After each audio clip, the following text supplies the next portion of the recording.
Journée nationale de l'or dénommée Wolo, les préparatifs vont bon train. La chambre de mines de la FEC et le comité d'organisation de ces assises se serrent le coude pour la réussite de cette activité sous le parrainage de la présidence de la République. La coordinatrice de la chambre de mines, Bernadette Poundou, et le président du comité d'organisation, Prince Nyampala, ont initié une série de sessions d'information et de sensibilisation en l'intention de tous les acteurs faisant partie de l'écosystème de l'or. D'où cet entretien avec les représentants de certaines entreprises minières tenues à la FEC, entretien qui a permis de donner les généralités de cet événement.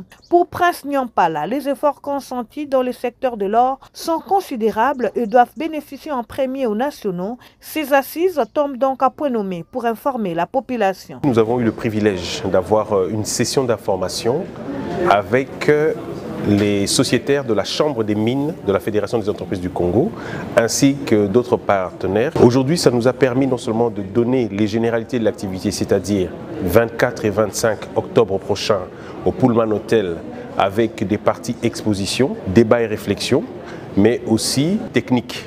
Et je remercie vraiment chacun de ceux qui sont venus et nous espérons qu'ils vont nous accompagner jusqu'au bout. La chambre de mines étant la porte d'entrée des assises Wolo vers les sociétés minières s'est dit prête à accompagner le comité d'organisation Wolo dans cette démarche, celle de former toutes les parties prenantes sur la quintessence de ce grand événement. La chambre des mines est un département de la FEC. Nous avons un président national qui s'appelle M. Louis Watoum, qui siège à la FEC. On ne peut pas parler de l'or de la République démocratique du Congo sans que la Chambre des mines puisse apporter sa voix. Nous avons eu quelques membres de la Chambre des mines.